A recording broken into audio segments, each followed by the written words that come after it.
A lo largo de este semestre nos hemos dedicado a comprender experimentalmente la transferencia de momentum y calor. Ya en la recta final nos enfocamos ahora en la transferencia de masa, iniciando con esta práctica donde abordamos el coeficiente de difusión en fase gaseosa.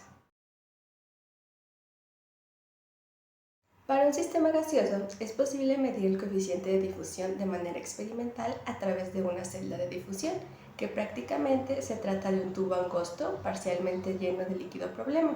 mismo que se mantiene a temperatura y presión constantes con ayuda de un baño de agua. A su vez, se hace fluir un gas a través del terminal abierto del tubo, cuya solubilidad con el líquido problema debe ser despreciable y químicamente inerte. Es importante que el diámetro del tubo utilizado sea lo más pequeño posible, por lo que se recomienda emplear un tubo capilar, pero en nuestro caso hicimos uso de una jeringa para insulina. Además, dentro de las consideraciones para realizar este experimento, se debe tener un flujo laminar o lo más pequeño posible de gas que se hace pasar por encima del tubo,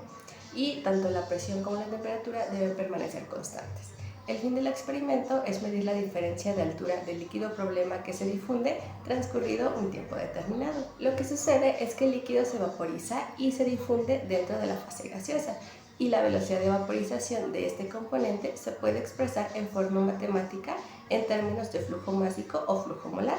Además, si la longitud de la trayectoria de difusión presenta variaciones muy pequeñas en tiempos relativamente largos, se puede sustituir por la medida de la variación del nivel del líquido en relación al tiempo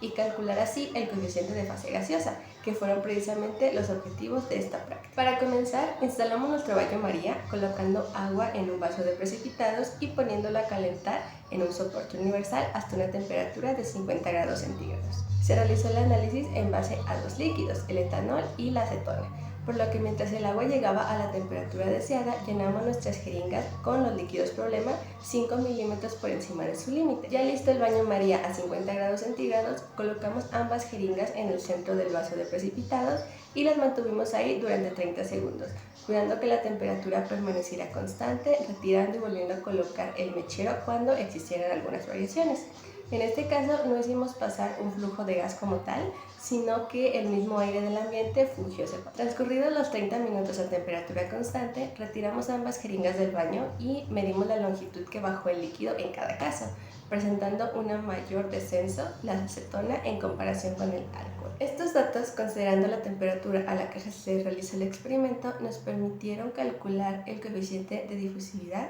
tanto para la acetona como para el etanol, realizando una serie de cálculos que involucraron la teoría cinética de Chapman-Enskog, diámetros e integrales de Colli. Este fue un procedimiento muy sencillo, cuya mayor dificultad fue mantener la temperatura constante a 50 grados centígrados, pero con el cual pudimos comprobar que la misma difusión se ve afectada por esta temperatura.